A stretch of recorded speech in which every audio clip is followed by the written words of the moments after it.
मेरा नमस्कार. Good evening everyone. मेरा नाम Ashwini Kannauj. I am principal of SS Sainath public school.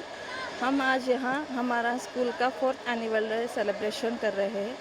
हमारे बच्चे बहुत एंजॉयमेंट से और बहुत अच्छी तरह परफॉर्म किया है. हम हर साल इसी तरह हमारे बच्चों को प्रोत्साहित करने के लिए हम ये आयोजित करते हैं.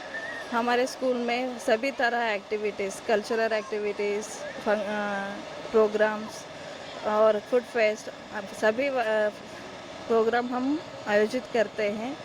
यहाँ आए हुए सभी गण्य व्यक्तियों को मेरा धन्यवाद. इसी तरह हम हर साल अपना सेलिब्रेशन करने के लिए उत्साह प्रोत्साहित करने का कोशिश करते हैं. Thank you very much. मेरा नाम Ashwini Kannauj, principal of SS Sainath public school. Thank you very much. SS Sainath public school ಇವತ್ತು ಒಂದು ವಾರ್ಷಿಕೋತ್ಸವ ದಿನಾಚರಣೆಯನ್ನು ಮಾಡಿದೆ. ಸತತವಾಗಿ 4 ವರ್ಷಗಳಿಂದ ವಾರ್ಷಿಕೋತ್ಸವ ದಿನಾಚರಣೆಯನ್ನು ಮಾಡುತ್ತಿದೆ. ಈ ವಾರ್ಷಿಕೋತ್ಸವ ದಿನಾಚರಣೆದ ಇಂಪಾರ್ಟೆನ್ಸ್ ಏನು ಅಂದರೆ ಎಲ್ಲ ಪೇರೆಂಟ್ಸಿಗೂ ಒಂದು ಮಕ್ಕಳ ಪ್ರತಿಭೆಯನ್ನು ಹೊರತೋರಿಸುವ ಸಲುವಾಗಿ ಈ ಕಾರ್ಯಕ್ರಮವನ್ನು ಆಯೋಜಿಸಿಕೊಂಡಿದ್ದೇವೆ. ಈ ಕಾರ್ಯಕ್ರಮದಲ್ಲಿ ಬಹಳಷ್ಟು ಗಣ್ಯ ವ್ಯಕ್ತಿಗಳು ಇದ್ದರು.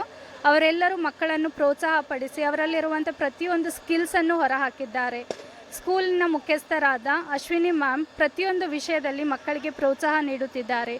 ಓದಿನಲ್ಲಿ ಮಾತ್ರವಲ್ಲದೆ ಅವರಲ್ಲಿರುವಂಥ ಪ್ರತಿಯೊಂದು ಕಲೆಯಲ್ಲಿ ಮಕ್ಕಳಿಗೆ ಪ್ರೋತ್ಸಾಹಿಸುತ್ತಾ ಮಕ್ಕಳು ಪ್ರತಿಯೊಂದು ಕ್ಷೇತ್ರದಲ್ಲಿ ಮುಂಬರಬೇಕಾಗಿ ಮಕ್ಕಳಿಗೆ ಮೇಡಮ್ ಅವರು ಪ್ರತಿದಿನ ಒಂದು ಎನ್ಕರೇಜ್ಮೆಂಟನ್ನು ತೋರಿಸುತ್ತಿದ್ದಾರೆ. ಈ ರೀತಿಯಾಗಿ ಸ್ಕೂಲ್ ಮಕ್ಕಳಿಗೆ ಒಳ್ಳೆಯ ಎಜುಕೇಷನ್ ಕೊಡುತ್ತಿದೆ. ತಾವೆಲ್ಲರೂ ಮಕ್ಕಳಿಗೆ ಪ್ರೋತ್ಸಾಹ ಪಡಿಸಿ ಇಂತಹ ಒಂದು ಒಳ್ಳೆಯ ಎಜುಕೇಷನ್ ಸಿಗಬೇಕಾಗಿ ಮಕ್ಕಳನ್ನು ಒಳ್ಳೆಯ ಸ್ಕೂಲ್ಸ್ಗಾಗಿ ಹುಡುಕುತ್ತಿದ್ದೀರಿ. ಅದರಲ್ಲಿ ಬೀದರಲ್ಲಿ SS ಸಾಯಿನಾಥ್ ಈ ಸೌಲಭ್ಯವನ್ನು ದೊರಕಿಸಿಕೊಡುತ್ತಿದೆ. ಸೊ ಎಲ್ಲ ಮಕ್ಕಳಿಗೆ ಒಂದು ಒಳ್ಳೆಯ ಎಜುಕೇಷನ್ ಸಿಗಬೇಕಾಗಿ ಇಲ್ಲಿರುವಂಥ ಪ್ರತಿಯೊಬ್ಬ ಟೀಚರ್ಸು ತಮ್ಮ ಎನರ್ಜಿಯನ್ನು ಪುಟಪ್ ಮಾಡಿ ಪ್ರತಿಯೊಂದು ಕ್ಷೇತ್ರದಲ್ಲಿ ಮಕ್ಕಳು ಒಳ್ಳೆ ರೀತಿಯಿಂದ ಬೆಳಿಬೇಕಾಗಿ ಅವರು ಕೂಡ ಶ್ರಮ ಪಡುತ್ತಿದ್ದಾರೆ. ಇಂತಹ ಶಿಕ್ಷಣ ನಮ್ಮ ಬೀದರಲ್ಲಿ ಎಲ್ಲ ಮಕ್ಕಳಿಗೂ ದೊರಕಬೇಕಾಗಿ ಎಲ್ಲ ಟೀಚರ್ಸು ಶ್ರಮ ಪಡುತ್ತಿರುವಾಗ ಇದು ಒಂದು ನಿಮಗೆ ಒಳ್ಳೆಯ option SS Sainath public school. So ಇದು ಇನ್ನೂ ಹೆಚ್ಚಾಗಿ ಹೇಳಬೇಕಾದ್ರೆ ಇಲ್ಲಿ ಓನ್ಲಿ ಸ್ಟಡೀಸ್ ಅಲ್ಲದೆ ಪ್ರತಿಯೊಂದು ವಿಷಯದಲ್ಲಿ ಕೂಡ ಇಲ್ಲಿ ಮಕ್ಕಳಿಗೆ ಒಂದು ಒಳ್ಳೆಯ ಕಲೆಯನ್ನು ಟೀಚರ್ಸ್ ಅವರು ಕಲಿಸಿಕೊಡುತ್ತಾರೆ. ನನ್ನ ಹೆಸರು ಪುಷ್ಪಾಂಜಲಿ.